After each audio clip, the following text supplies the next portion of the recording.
મત આપી અપાવી અને જંગી બહુમતીથી આપણી તાલુકા પંચાયતની સીટ અને જિલ્લા પંચાયતની સીટને આપણે બહુ પાવરફુલ રીતે છૂટાડીને આપણે તાલુકામાં પણ બોડી બેસાડવાની છે અને જિલ્લા પંચાયતમાં પણ બોડી બેસાડવાની છે, જેથી કરીને આગળના જે આગેવાનો બની ગયા એ લોકોને આપણે છૂટાડીને બધે મોકલી આપ્યા આગળ છેક સુધી, પણ આપણો જે સ્થાનિક લેવલનો જે પ્રશ્ન છે ને એ આજ સુધી કોઈ નેતાએ સરકાર સામે અવાજ ઉઠાવ્યો નથી.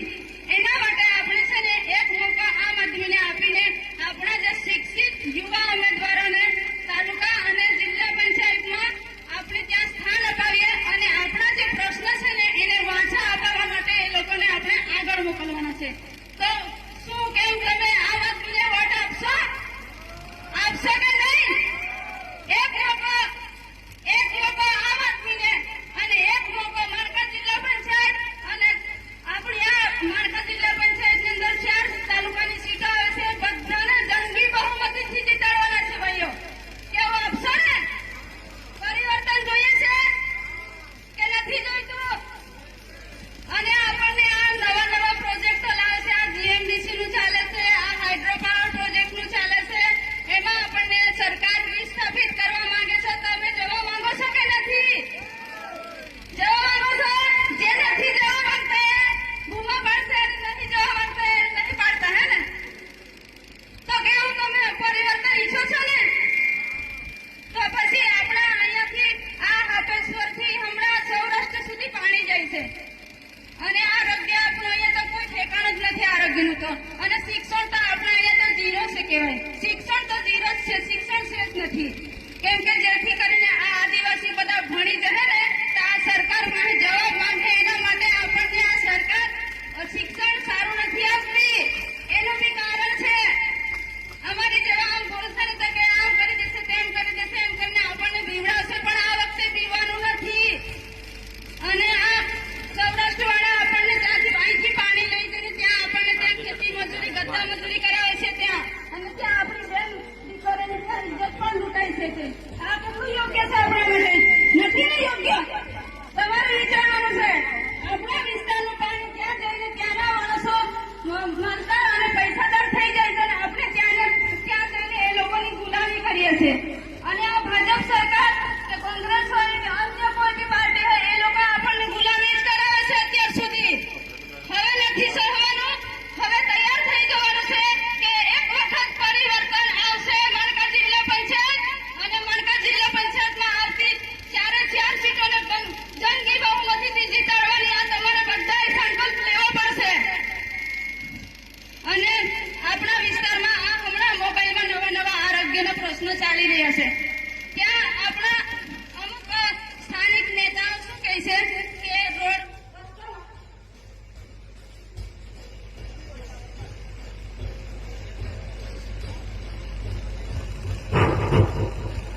એટલે આપણા જે અહીંના સ્થાનિક નેતાઓ કરે ને એ ગઈ વખતે મને સાંભળવા મળ્યું હતું કે અમારે તો રોડ બધા લખોટી કપડી જાય ને એવા રોડ થઈ ગયા એમ કે મને.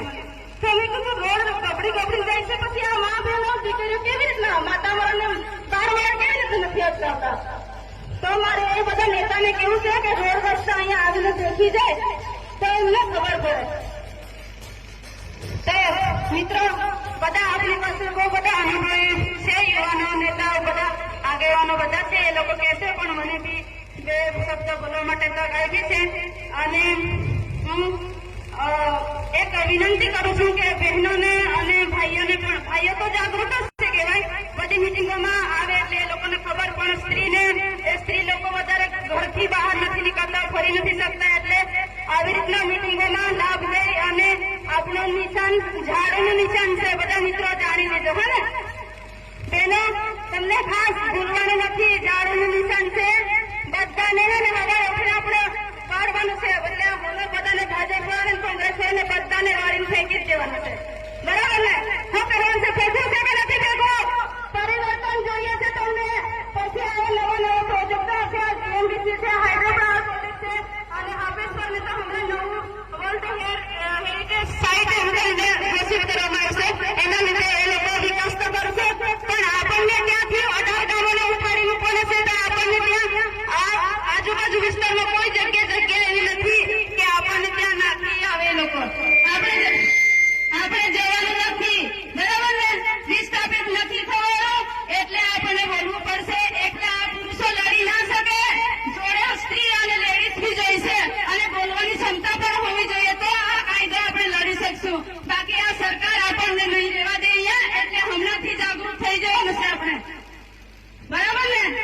એટલે આ લોકો તો લડશે જ, પણ આપણે મહિલા શક્તિ બી જોડે હોવી જોઈએ, કેમ કે સરકારમાં બી 50% અનામત મહિલા અને 50% અનામત પુરુષોનું છે. તો આપણે ગણેલા યુવાનને આપણે છૂટાડીને તાલુકામાં કે જિલ્લામાં મોકલીએ તો આપણે આપણા પ્રશ્નોની રજૂઆત એ લોકો કરી શકશે. તો આપણે એવાનીમાં પહેલાથી બધાને છૂટાડીને મોકલીએ છીએ તો કોઈ આપણા પ્રશ્નનું નિરાકરણ નથી લાવતું. એ લોકો બસ પાર્ટીના રોટલા છેકીને એ લોકોનું કર્યા કરે છે, પણ જે આમ જનતાના પ્રશ્નો છે એ લોકો આપણને પૂછે છે કોઈ દિવસ? આપણે 18 વર્ષના થયા ત્યારથી અત્યાર સુધી આપણે વોટ આપીએ છીએ, કોઈ બી પાર્ટીને આપતા હતા, બધી જ પાર્ટીને આપણે આપીએ છીએ વોટ, પણ એ લોકો આપણા પ્રશ્નોને વાંચા નથી આપતા અને આપણા માટે અવાજ ઉઠાવવા માટે કોઈ રાજી નથી. એટલે આપણે આ વખતે નક્કી કરવાનું છે કે યુવા નેતાઓને છૂટાડીને જિલ્લા પંચાયત અને તાલુકા પંચાયતમાં આપણી બોરી બેસાડીને એ લોકોને આપણા પ્રશ્નોનું નિરાકરણ લાવે, એના માટે એ લોકોને આપણે રજૂઆત કરવાની છે. એટલે તમે બી બધા સક્ષમ થઈ જાઓ અને એક વખત કેજરીવાલને મોકો આપવાનો છે. એક વખત માળકા જિલ્લા પંચાયત અને માળકા જિલ્લા પંચાયતમાં આવતી બધી જ્યારે બેઠકને જંગી બહુમતીથી જીતાડીને લાવવાનો છે. બરાબર ને? એક નારો બોલાવીશું. હે લડેંગે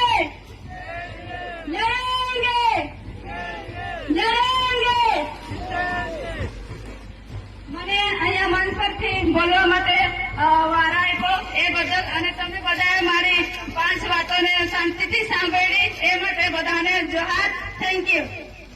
ખૂબ સરસ ગીતાબેન એમનું વક્તવ્ય આપી અને પોતાની વાત પૂર્ણ કરી. આજુબાજુ ઉભેલા જે કઈ નવા માણસો આવ્યા છે એ પોતાનું સ્થાન લઈ લો અને ઢોલવાળા ભાઈઓ આપણી મીટિંગ ચાલુ થઈ ગઈ છે તો આપને નમ્ર વિનંતી છે કે બંધ કરીને થોડી વાર શાંતિથી મીટિંગને નિહાળીશું. આપણા ધારાસભ્ય શ્રી ચૈતરભાઈ વસાવા ટૂંક સમયમાં આવવાના છે તો એમના સ્વાગત માટે આપણે ઢોલ નગારા લઈને નીકળીશું, પણ અત્યારે પૂરતું સીમિત છે કે બસ હવે થોડી વાર બંધ કરી રાખો. હવે કાર્યક્રમને આગળ વધાવતા છોટાઉદેપુર આમ આદમી પાર્ટીના લોકસભાના ઇન્ચાર્જ મુકેશભાઈ બારિયાને હું વિનંતી કરું છું કે પોતાનું વક્તવ્ય સભાને સંબોધન કરશે. મુકેશભાઈ સાહેબ.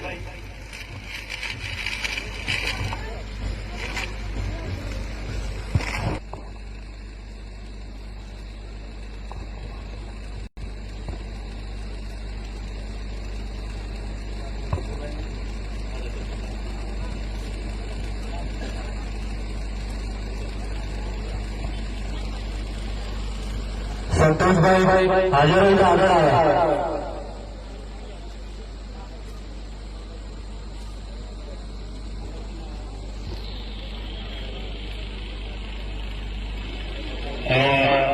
રમણભાઈ હાથેશ્વર હાજર હોય તો આગળ આવે.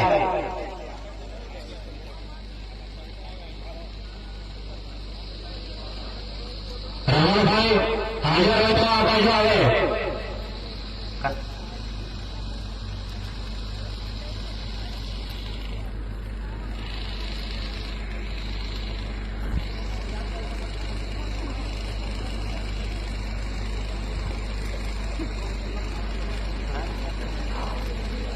હાફેશ્વરથી કામસિંગભાઈ હોય તો આગળ આવે. કામસિંગભાઈ હાફેશ્વર તાલુકા પંચાયતના ઉમેદવાર કમસિંગભાઈ પોતાનું વક્તવ્ય રજૂ કરશે. કમસિંગભાઈ.